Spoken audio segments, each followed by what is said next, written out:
च्या पालकमंत्री पदाचा तिढा अखेर सुटलेला आहे। भाजपकडेच आता नाशिकचं पालकमंत्री पद राहणार आहे।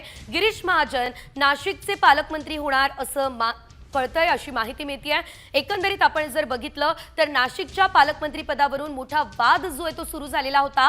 नाशिकचं पालकमंत्री पद हे एकीकडे दादा भुसे यांना देखील मिळावं अशी इच्छा असताना आता हे पालकमंत्री पद मात्र गिरीश महाजन यांच्याकडेच राहणार असल्याचं कळत आहे। अधिकची अपडेट या संदर्भात आमचे प्रतिनिधी गणेश खवडे यांच्याकडून घेऊयात। गणेश, या आधी आपण पाहिलं गिरीश महाजन यांचं नाव आधीच समोर आलेलं होतं, मात्र तिढा सुटलेला नव्हता। पुन्हा हे पद त्यांच्याकडेच राहणार आहे का? काय सविस्तर अपडेट या संदर्भात?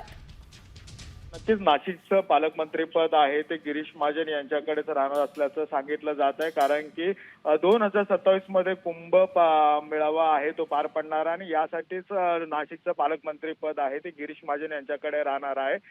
जर बघितलं असेल तर राष्ट्रवादीने देखील आहे ते नाशिकचं पालकमंत्रीपद मिळावं असा देखील दावा करण्यात आला होता आणि यामध्ये शर्यतीत होते ते म्हणजे माणिकराव कोकाटेंवर देखील आहे तो आता शिक्षा सुनावलेली आहे, त्यामुळे त्यांची आमदारकी आणि मंत्रिपदावर देखील प्रश्नचिन्ह उपस्थित झालेलं आहे। निश्चितच धन्यवाद गणेश दिलेल्या या सर्व अपडेट्ससाठी। एकंदरीत आपण जर बघितलं तर नाशिक आणि रायगड या दोन ठिकाणच्या पालकमंत्री पदाचा तिढा जो आहे तो सुटलेला नव्हता, मात्र आता अखेर नाशिकचे पालकमंत्री गिरीश महाजनच असणार हे स्पष्ट झालेलं आहे आणि आगामी कुंभमेळ्याच्या पार्श्वभूमीवर भाजपचा हा अतिशय मोठा निर्णय आहे।